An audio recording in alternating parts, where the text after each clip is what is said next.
सेठ की ऐसी बात सुनकर बाबा जी क्रोध में आ जाते हैं और कहते हैं, अरे ओ मूर्ख, तूने इस भोजन का अपमान किया है। जा, मैं तुझे श्राप देता हूँ कि जिस तरह तूने इस भोजन का अपमान किया है, अब तू इसी भोजन के लिए तरस कर रह जाएगा और गरीबों की तरह दर दर जाकर अपना जीवन व्यतीत करेगा। और अगर तू अपने घर में प्रवेश करने की कोशिश भी करेगा तो तेरा घर, बीवी, बच्चे आदि सब नष्ट हो जाएंगे। जा, मैं तुझे श्राप देता हूँ। बहुत पुराने समय की बात है। एक गांव में एक सेठ बाबूराम रहा करता था। सेठ बाबूराम वैसे तो बहुत दयालु था, लेकिन उसे अपनी संपत्ति और जमा पूंजी पर घमंड भी बहुत था। क्यों जी, आज सुबह सुबह कहाँ जा रहे हो?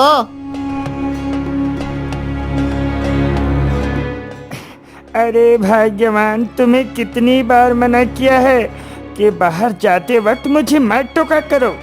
जा रहा हूँ अपने व्यापार के काम से बाहर, शाम तक वापस आ जाऊंगा। हाँ। ऐसा बोलकर सेठ घर से निकल जाता है। सेठ अभी अपने गांव के बाहर जंगल के रास्ते पर पहुंचा ही था कि तभी सेठ की नजर एक साधु पर पड़ी जो पेड़ के नीचे बैठकर भोजन कर रहा था। तभी सेठ उस साधु को देखकर हंसने लगा।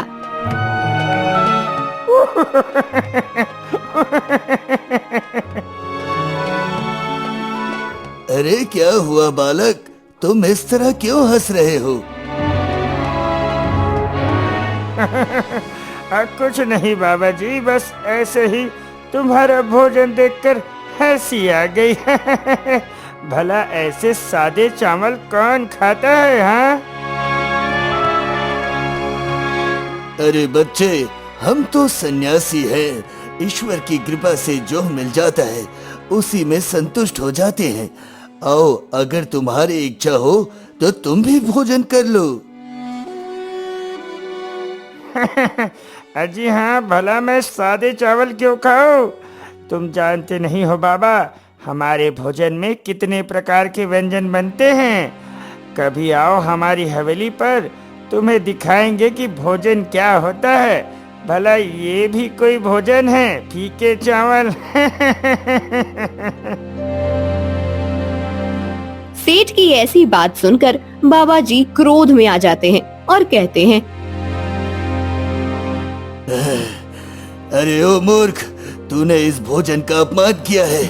जा, मैं तुझे श्राप देता हूँ कि जिस तरह तूने इस भोजन का अपमान किया है, अब तू इसी भोजन के लिए तरस कर रह जाएगा और गरीबों की तरह दर दर जाकर अपना जीवन व्यतीत करेगा।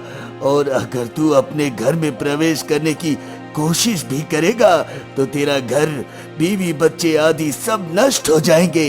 जा, मैं तुझे श्राप देता हूँ। अरे क्या? नहीं नहीं ऋषिवर, मुझे क्षमा कर दीजिए, मुझसे बहुत बड़ी भूल हो गई। मुझे ऐसा नहीं करना चाहिए था। अगर आप मुझे श्राप दोगे तो मेरा तो घर संसार आदि सब नष्ट हो जाएगा। मुझे क्षमा कर दीजिए महाराज, मुझे क्षमा कर दीजिए। मुझे क्षमा कर दीजिए। सेठ को रोता हुआ देखकर साधु को उस पर दया आ जाती है और वह कहते हैं, अरे मूर्ख, तुझे तो ईश्वर का धन्यवाद करना चाहिए, क्योंकि तुम्हें 2 वक्त का खाना समय पर मिल जाता है। वरना इस संसार में ऐसे भी व्यक्ति हैं जिन्हें खाना खाए कई कई दिन बीत जाते हैं। जा, मैं अपना श्राप तो वापस नहीं ले सकता, पर तुझे इसका उपाय बता सकता हूँ।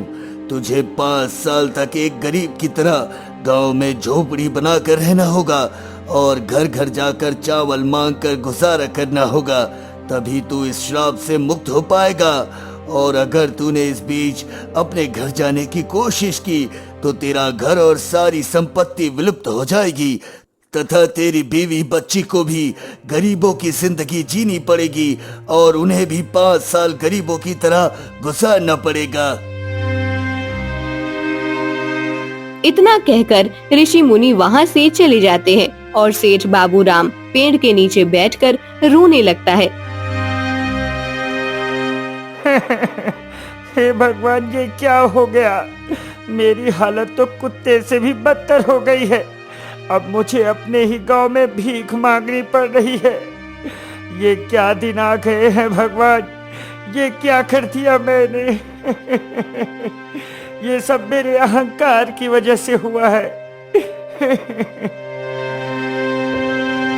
अब सेठ गांव में एक झोपड़ी बनाकर रहने लगता है और घर घर चावल मांगने के लिए निकल जाता है। अरे सुनिए, कोई घर पर है क्या? मुझे खाने के लिए थोड़े चावल मिल सकते हैं? अरे तुम तो हमारे गांव के बाबूराम सेठ हो, लेकिन तुम इस तरह भीख क्यों मांग रहे हो? अरे ये सब छोड़ो, अगर खाने के लिए चावल हो तो लाओ, दो मुझे। मेरे घर में चावल तो नहीं है, आप यह आटा ले लीजिए। नहीं नहीं, मुझे आटा नहीं चाहिए। बड़ा ही अजीब आदमी है, आपको आटा क्यों नहीं चाहिए? पेट तो इसी से भरा जा सकता है। चावल के बिना मेरा पेट नहीं भरेगा।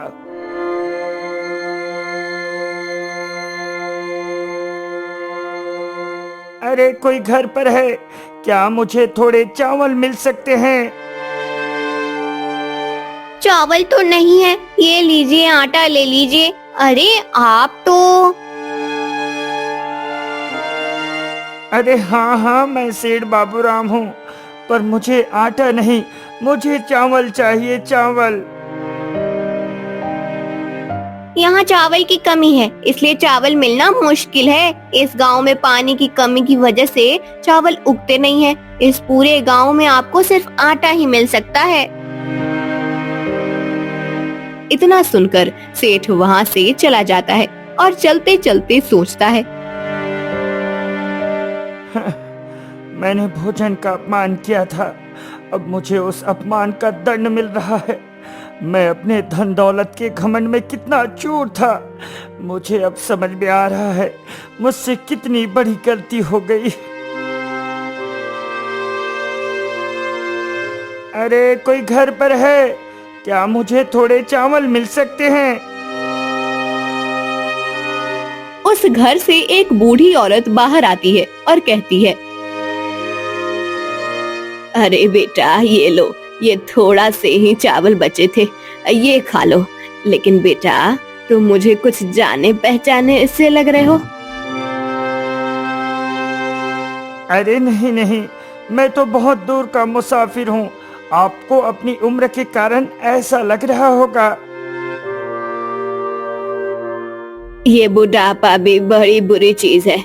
अच्छा ये सब छोड़ो और ये लो चावल खा लो। हे भगवान, ये बूढ़ी औरत खुद भूखी है, फिर भी मुझे चावल दे रही है।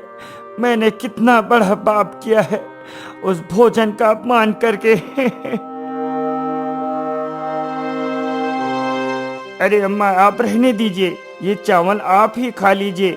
मेरा क्या है, मैं तो कहीं और से मांग कर खा लूंगा। इसे आप ही रखिए माता जी। सेठ वहाँ से बिना चावल लिए चला जाता है और अगले घर जाकर कहता है, अरे कोई घर पर है क्या? मुझे थोड़े चावल मिल सकते हैं? यह थोड़े से चावल हैं, इन्हें ले लीजिए। पर आप तो हो। अरे हाँ हाँ, मैं तुम्हारे गांव का सेठ बाबूराम हूँ, लेकिन तुम खुद गरीब और भूखी लग रही हो, फिर भी मुझे चावल दे रही हो। हम गरीब लोग हैं सेठ जी, आधा पेट भरकर ही जीने की आदत है। ये लो, ये चावल आप ले लो, शायद आपको इनकी ज्यादा जरूरत है। मैंने कितनी बड़ी गलती की। मैंने बिना सोचे समझे भोजन का अपमान किया था। पता नहीं हमारे समाज में रोज कितने गरीब भूखे पेट सो जाते हैं। और मुझे अपने भोजन पर घमंड हो रहा था। धिक्कार है मुझ पर और मेरे जैसे व्यक्ति पर। सेठ वहाँ से भी बिना चावल लिए चला जाता है, लेकिन अब सेठ से भूख बर्दाश्त नहीं हो रही थी। घर पर कोई है क्या? मुझे थोड़े चावल मिल सकते हैं? अरे हाँ हाँ, ये थोड़े चावल बच गए थे, आप इन्हें ले जाइए। अरे आप तो। अरे हाँ, मैं इस गांव का सेठ हूँ। वो सब छोड़ो, पहले मुझे ये चावल दो, मुझे जोरों की भूख लगी है।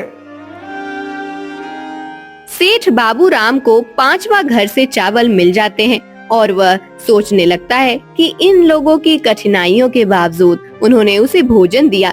सेठ वह चावल लेकर अपनी झोपड़ी में आ जाता है। सेठ चावल खाने ही वाला था कि तभी उसे आवाज आती है। अरे क्या कोई है? कई दिनों से भूखा हूँ, क्या तुम मुझे थोड़ा कुछ खाने को दे सकते हो?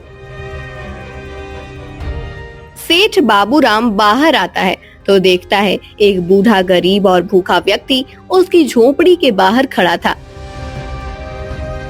कई दिनों से भूखा हूँ, क्या तुम मुझे थोड़ा कुछ खाने को दे सकते हो? सेठ बाबूराम को इस पर दया आ जाती है। वह सोचता है, अरे शायद आज मेरे नसीब में भोजन ही नहीं है और मुझसे ज्यादा भूखा तो ये व्यक्ति लग रहा है। ऐसा करता हूँ, ये चावल इसे ही दे देता हूँ। सेठ बाबूराम अपने चावल उस व्यक्ति को दे देता है। पर तुम्हारे लिए कुछ नहीं बचा, तुम क्या खाओगे? अरे अरे, मुझे भूख नहीं है, आप ये चावल खा लीजिए। ये सुनते ही वह भिखारी अपने असली रूप में आ जाता है। वह भिखारी वही साधु बाबा थे जिन्होंने सेठ को श्राप दिया था। ऐसा चमत्कार देखकर सेठ के होश उड़ जाते हैं। अरे बाबा जी, आप? हाँ, मैं तुम्हारी परीक्षा ले रहा था। मैं देखना चाहता था कि तुम बदले हो या नहीं। तुम दिल के बहुत साफ और दयावान हो, लेकिन तुम्हें अपनी धन संपत्ति का घमंड भी है। अरे बालक, यदि हम चाहे तो इतने प्रकार के व्यंजन खा सकते हैं जिन व्यंजनों के तुमने नाम भी नहीं सुने होंगे। लेकिन हम सन्यासी हैं, हमारा सारा जीवन हमने ईश्वर पर निछावर कर दिया है। ईश्वर की कृपा से हमें जो मिल जाता है हम उसी से संतुष्ट हो जाते हैं। ये संसार की सुख सुविधाएं हमारे लिए तुच्छ है, तुच्छ। जाओ, मैं तुझे श्राप से मुक्त करता हूँ, सिर्फ तुम्हारे साफ दिल और दया को देखकर। तथा मुझे लगता है कि अब तुम्हारा घमंड भी नष्ट हो गया होगा। आगे से किसी गरीब को उसके भोजन या आर्थिक स्थिति के लिए उसका मजाक न बनाना, क्योंकि गरीब की दुआ और बद्दुआ दोनों लगती है। हाँ। आपका बहुत बहुत धन्यवाद बाबा जी।